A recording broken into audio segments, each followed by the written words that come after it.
Et je suis convaincu aujourd'hui, avec les discussions que j'ai entreprises avec certains chefs d'État, comme l'Afrique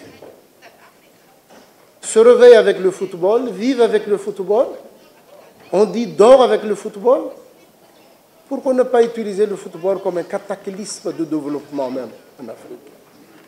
Vous avez entendu, même un chef d'État européen a pris conscience que les projets de développement qu'on doit faire en Afrique, associons le football dans ce projet de développement.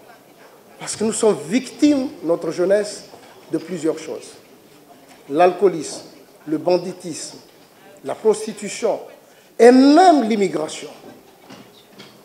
Et nous sommes convaincus, avec nos chefs d'État, que le football peut jouer un grand rôle si on le travaille ensemble, si on le met au centre de nos activités.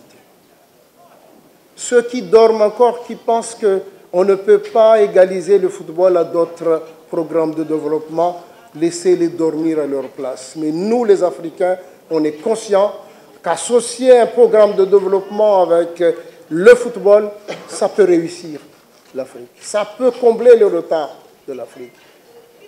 C'est pour ça que nous tenons à cœur, que nous discutons notre football avec nos responsables politiques. Et aujourd'hui, je tiens à remercier les deux pays. Malgré tout, ils sont venus à la rescousse de la CAF lorsque on a vu que les évolutions des travaux au Cameroun n'étaient pas au point. Et là encore, je dis, nous avons marqué un point très important. Et haut et fort, je remercie le chef de l'État camerounais, M. Paul Biya, d'avoir compris cette décision. Pour nous, c'est un chef d'État, parce qu'il voit les choses dans l'ensemble. Ce n'est pas seulement un aspect. Moi, je vous le dis, je lui dis bravo aujourd'hui. J'ai un respect total vis-à-vis de ce grand monsieur. C'est pourquoi nous l'accompagnons pour que cette CAN de 2021 se réalise de la plus belle des conditions.